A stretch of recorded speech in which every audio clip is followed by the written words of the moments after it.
Stock markets in Europe are trading lower this morning, with the UK's FTSE 100 index currently off around about 54 points. The DAX in Germany down about 88 points. And the Euro Stoxx 50 index lower by 28 points. US stock futures are also not doing too well. The Dow Jones Industrial Average front month futures contract is currently down 12 points, while the corresponding S&P 500 contract is just off about a point. When it comes to the FX space, we have a somewhat stable dollar, a steady euro, but we've got a stronger yen, and that was on the back of weakness in the Nikkei index overnight. Going into the core government bond space, UK gilt and German bonds are higher, about 45 to 46 ticks per piece. And in the commodity space, copper is continuing its downward trend. Gold prices, however, are higher, around about $4 at the moment. Good morning, I'm Ishaq Siddiqui, and welcome to your daily market bite. I'm going to give you guys a quick idea of what's going on in financial markets today. So let's kick it off with what happened overnight in the US.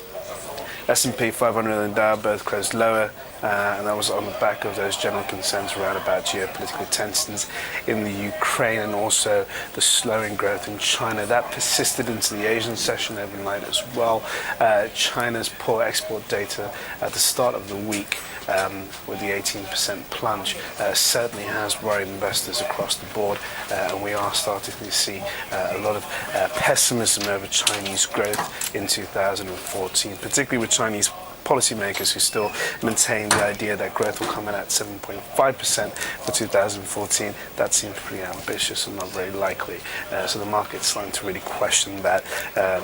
Going into what else has been going on in the overnight session in Asia, we had weaker markets outside of China, particularly in Japan.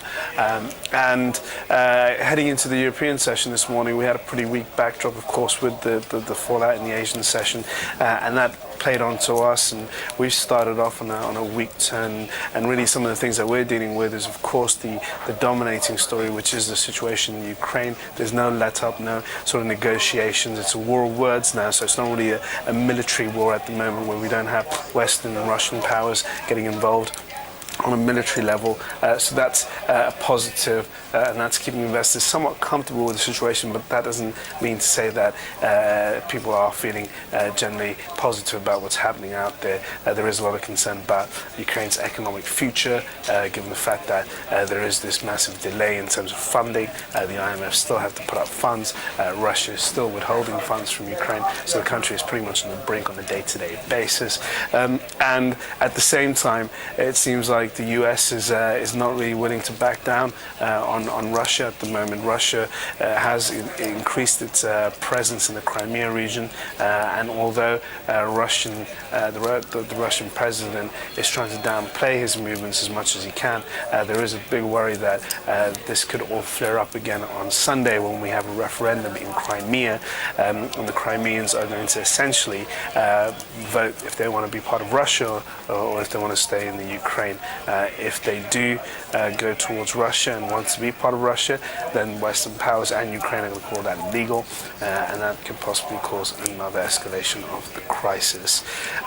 In terms of the economic data that we've got out today, it's pretty light. We've got Eurozone industrial production data out and UK trade data. Those are the only two notable events for the calendar. That is all for your daily market bite. Oh, also ECB, they've come out with their meeting minutes, and that's the first from ECB from ever in their history, so look out for those. Those are going to be an interesting reading, particularly with ECB under more pressure to do more. Last week's meeting yielded very little surprise, with Mario Draghi maintaining a very reluctant stance to stimulate the Eurozone economy. Anyway, thank you for watching, and I will see you guys tomorrow.